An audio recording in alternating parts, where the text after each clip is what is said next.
Assalamualaikum warahmatullahi wabarakatuh. Halo kawan pajak, jumpa lagi dalam The Movaros Podcast, satu-satunya podcastnya KPP Pertama Sleman.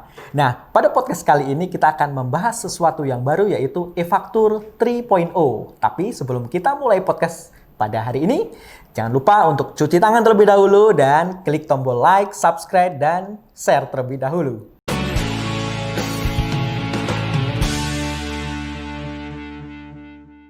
Nah, kawan pajak, untuk membahas e-faktur 3.0 pada kesempatan kali ini kita sudah kedatangan narasumber yang luar biasa sekali. Halo. Halo, nama saya Anggi dari Waskon 1. Assalamualaikum. Manis sekali senyumnya. Terima kasih. Apa kabar Mbak Anggi? Baik, alhamdulillah. Ini sudah siap ya, kita akan membahas e-faktur 3.0. Siap. Oke. Betul ya, saya nyebutnya 3.0 seperti itu. E-faktur 3.0 atau e-faktur 3.0. 3.0 ya, oke, nice sekali. Oke, baik, mungkin kita langsung aja. Jadi untuk e-faktur 3.0 ini yang baru apa aja sih Mbak Anggi? Jadi begini Mas Heri, di aplikasi e-faktur versi 3.0 itu ada menu pre-populated yang terdiri dari pre-populated data pajak masukan, pre-populated data PIB, pre-populated SPT, dan juga sinkronisasi cap atau stempel. Berarti ada 4 ya? Ada 4. Oke, berarti mungkin gampangnya gini, kalau mungkin pajak masukan seperti itu, berarti mungkin data yang dari lawan transaksinya seperti itu udah langsung nge-link, nggak perlu input lagi, langsung klik aja udah nyambung gitu ya? Jadi seperti ini, kalau di aplikasi e-faktur 2.2, wajib pajak mau memasukkan input pajak masukan untuk dikreditkan, itu kan mereka harus input manual. Kalau sekarang, jadi setiap PKP yang menerbitkan faktur pajak, jadi dari PKP yang menerbitkan faktur pajak itu kepada siapanya langsung nge-link.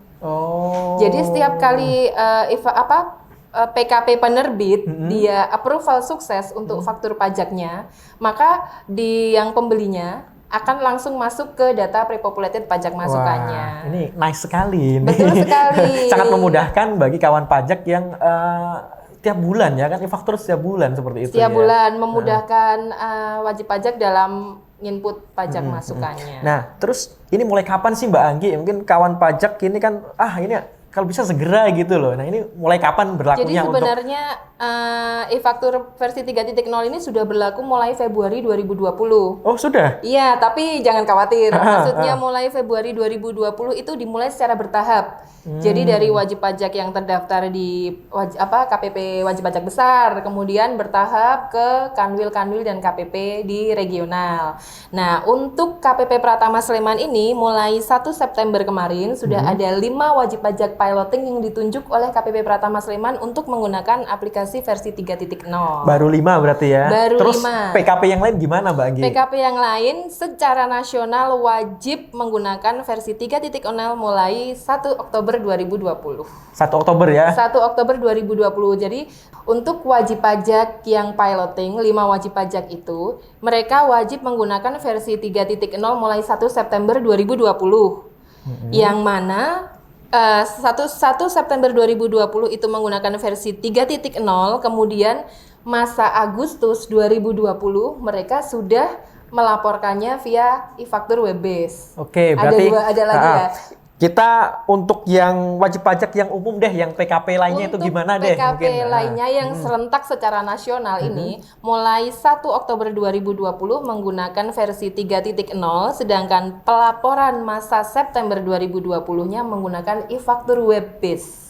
Web base. Iya. Tadi ada pre-populated, sekarang ada web base. Iya. Berarti Jadi ini apalagi nih web base? Nyambung. Jadi begini Mas Heri. Jadi di 3.0 tadi kan sudah disiapkan data siap saji untuk pajak masukannya. Yeah. Tinggal pilih datanya, kemudian dipilih untuk dikreditkan di masa pajak mana, diupload di pajak masukan. Setelah itu pelaporan kan? Ya. Nah, di pelaporannya ini sudah tidak menggunakan DJP online lagi nanti. Terpisah dari DJP online berarti? Terpisah dari DJP online. Oke, nice terpisah, banget. bukan berpisah ini. ya. Ya berpisah benar. Terpisah mungkin biar lebih lancar kendala-kendala seperti misalnya Betul error di sekali. akhir bulan itu bisa Iya, teratasi ya. betul sekali, Jadi Mas Heri. kawan pajak sabar, kita nunggu 1 Oktober ya. 1 1 Oktober. Nanti mungkin bisa dipelajari lagi sebelum menuju ke 1 Oktober gitu ya. Betul sekali. Jadi sebenarnya kalau link untuk downloadnya sudah ada. Ini harus download apa dulu berarti? Jadi cara menggunakan atau mengupdate versi 3.0 ini caranya adalah nanti akan ada link download di aplikasi Innova di laman innova ifaktur.pajak.go.id untuk PKP yang terdaftar. Jadi di bawahnya itu akan ada link update versi 3.0 atau bisa juga update. Jadi DJP menyediakan Linktree. Alamatnya adalah linktree/ifaktur.djp. Sebenarnya di situ sudah ada semua, tapi kita sampaikan dulu mulai dari cara mengupdate-nya. Di situ akan ada yang di-download adalah e-tax invoice, kemudian e-tax invoice min, dan e-tax invoice UPD atau update. Jadi ada 3, di-download 3 file itu, kemudian di-replace ke versi 2.2. Sebelum melakukan replace, mohon untuk mengamankan database dulu ya kawan pajak ya. Jadi database-nya di-copy dulu. Berarti cukup mendownload kemudian mereplace saja ya. Iya. Tidak perlu ada syarat-syarat lain untuk ikut e-faktur yang 3.0 seperti itu. Kalau untuk PKP selain 5 wajib pajak piloting itu, jadi sebenarnya begini, untuk menggunakan versi 3.0 itu kan sebenarnya PKP harus mendaftarkan terlebih dahulu sebelum 1 Oktober 2020. Jadi adalah PKP yang didaftarkan, yang diusulkan oleh KPP kemarin untuk piloting yang bisa menggunakan 3.0 di masa September ini. Sedangkan nanti mulai 1 Oktober 2020 udah wajib serentak nasional semuanya tanpa perlu mendaftar. Langsung download 3 file, e-tax invoice min, dan e-tax invoice UPD atau update itu. 3 yang tadi itu ya. 3 di-download, kemudian di-replace di versi 2.2, kemudian jalankan e-tax invoice-nya. Setelah itu cek datanya lah, cek data faktur, kemudian akan muncul menu pre-populated, boleh dicek apakah ada yang hilang atau tidak, biasalah kita untuk keamanan sendiri ya. Jadi nanti tutup dulu aplikasi e-fakturnya, kemudian untuk file e-tax invoice UPD di-rename menjadi e-tax invoice UPD _backup. Jadi supaya dia tidak mengupdate otomatis, karena apabila tidak di-rename, tetap e-tax invoice update begitu ya. Jadi dia akan mengupdate otomatis sehingga memperlama pada saat membuka. Karena dia update terus setiap kali dibuka. Gitu. Oleh karena itu, karena update-nya dimatikan, tidak otomatis, maka untuk backup datanya seperti biasa sebenarnya ini sudah sejak dari dulu ya yang disarankan untuk dilakukan PKP untuk selalu membackup database-nya secara manual.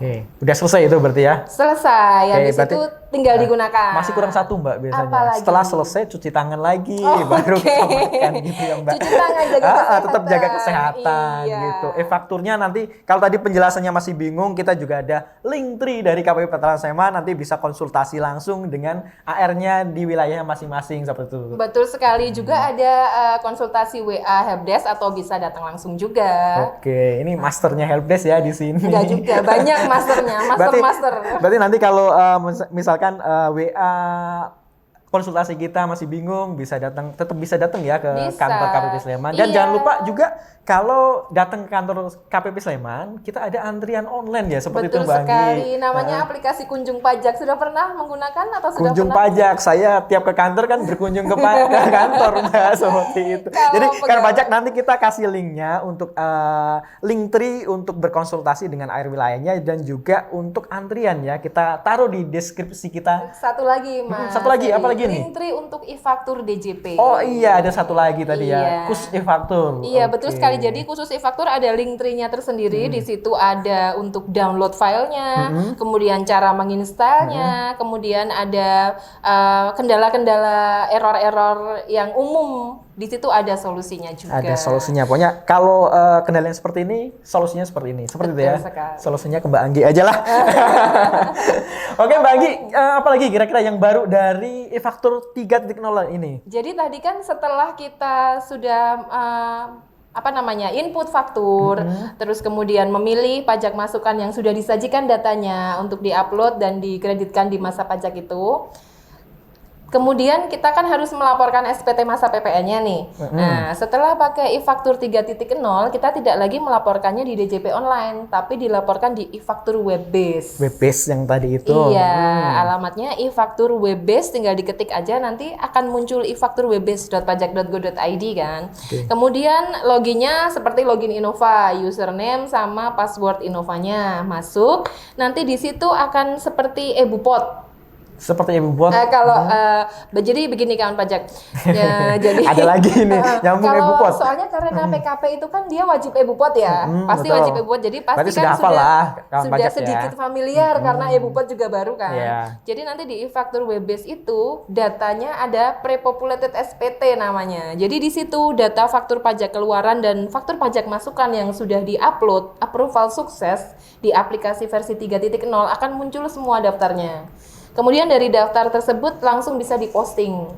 Nah, diposting kemudian dilaporkan SPT-nya. Begitu Mas Heri. Ini infonya nice sekali pokoknya. Ini kayaknya kita semakin digitalisasi sepertinya atau gimana bahasanya ya. Kayaknya semakin mudah karena semuanya sudah terkoneksi seperti itu ya Mbak Anggi. Iya. Jadi kawan pajak jangan lupa per 1 Oktober 2020 update aplikasi e-faktur versi 2.2-nya menjadi aplikasi faktur versi 3.0.